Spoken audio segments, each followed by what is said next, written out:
Your website, particularly your homepage, is oftentimes people's first introduction to you and your business.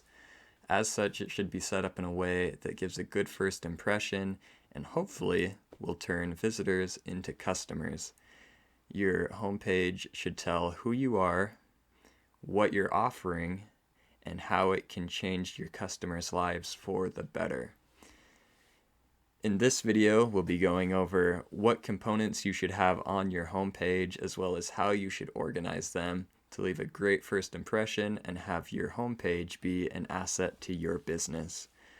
Now, I'm going to be leaving you here and handing this video off to somebody who knows infinitely more on the subject than I do. Hopefully you find it helpful. Let's dive into it.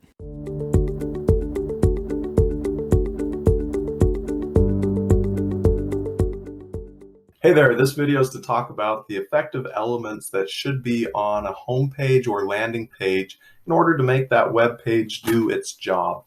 So starting off at the top, you're going to want to have your logo, and that logo should be typically an icon and the name of your business. It needs to really represent and feel like your business. When someone looks at that, they should get a good sense of what your business is.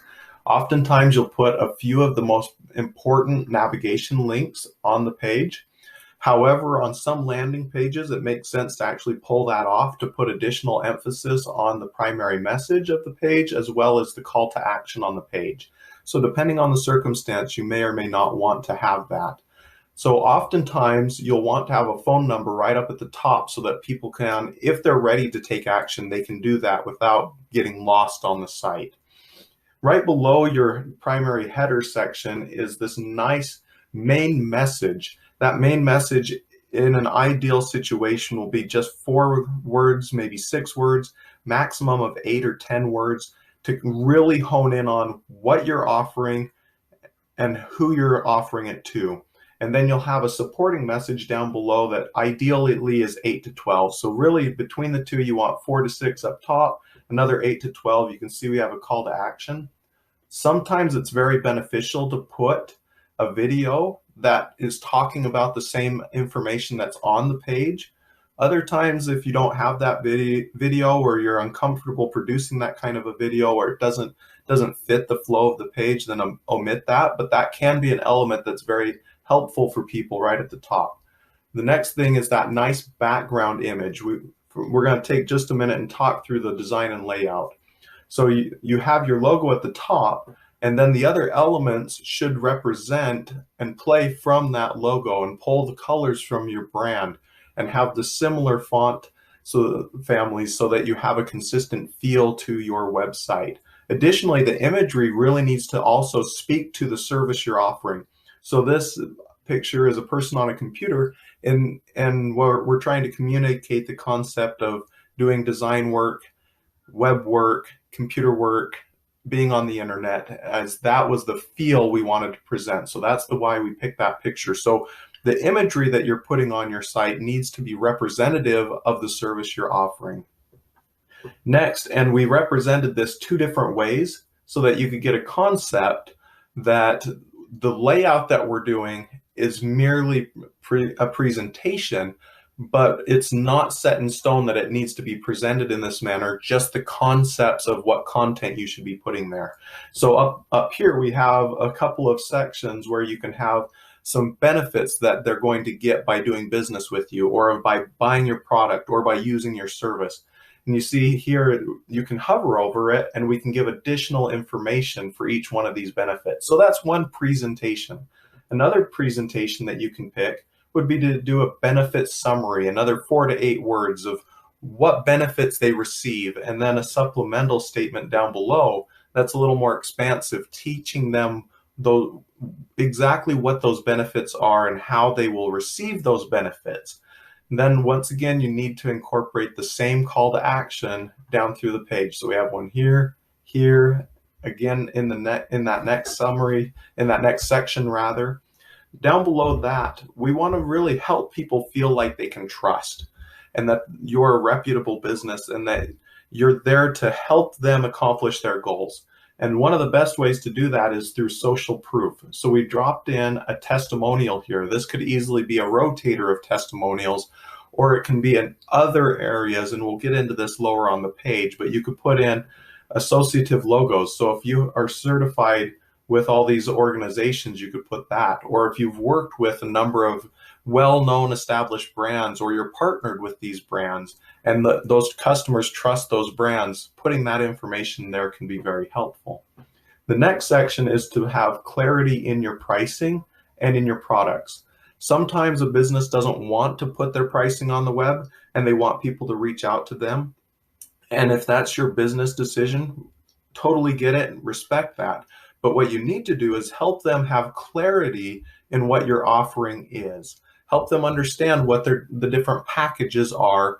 You don't need to put everything on there, but give them a good enough sense that they have a good foundation of what you do offer, so that when they do approach you, they have a basic understanding and they feel like they have some clarity in their mind around what it is they're looking for.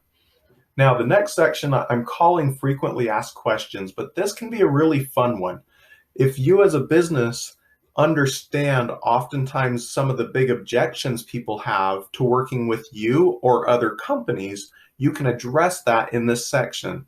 And so, for example, if everyone that comes and talks to the sales reps in your company consistently says, well, I don't know if I should buy your product because of XYZ, you need to put that statement here with a description right below it of why they should do business with you. And let that messaging that the salesmen oftentimes do in their conversations land right here in this section, so that you're addressing those concerns and questions that your potential customers have right on the page. Let them understand right from the get-go why it is a benefit to work with you, and answer the questions they're most concerned about. That will help them move themselves right down the sales funnel. Next is offering clarity in what that process is to work with you. What are those steps? How do they do this? When they want to do business with you, what does that look like? And if you can break it down, humans love 1, 2, 3s. Every little kid loves it, every adult loves it. 1, 2, 3, so easy to comprehend. They trust it, they know it, they feel like they can hold it in their mind and rely on it. So giving them clarity in what that process looks like, and if you can break it down into a 1, 2, 3, that's great. Now, earlier I talked a little bit about social proof up here, and I put it down at the bottom because it's often important enough that you put the social proof and trust in a couple of places on the page. So up above, we put the testimonials. Down here, we have a number of ideas of what you can do for social trust and proof. So what is it that makes you an authority? What makes it that makes your customers trust you?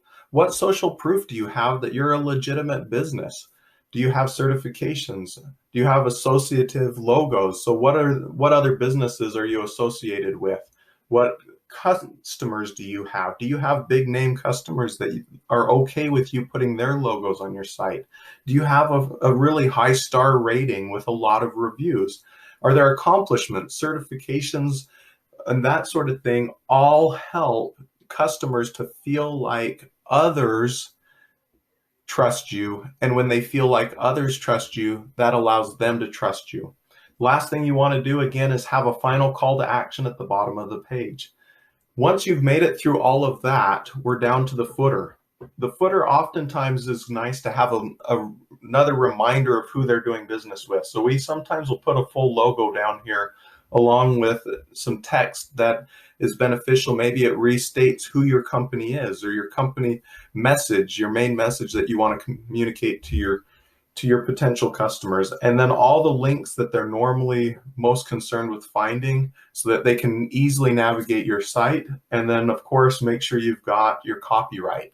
So again, this is the general overview of what should be on a good landing page / homepage for a business. It doesn't always have to be in this order. All of these elements don't have to be here, and sometimes it makes sense to put other elements on the site as well. But this is a good foundation so that you can start the discussion within your own team, with the people in your business, of what do you want, how do you want to say the messages that you're going to put on the page, And that way, when you're ready to actually build the page, you've got a really good foundation of what you want to say, how you want to say it, what you want to communicate, how you're going to communicate trust to your potential customers, and how you want to present that so that you can go into the conversation with whoever your web designer and developers are with a good foundation, you knowing and being in control of your message so that people can properly represent your business. Hopefully this helps. If you have any questions or concerns, we'd love to hear about it in the comments below. And we'd love to work with you if you have needs and are looking for a company that can help you build a solid website. Thanks.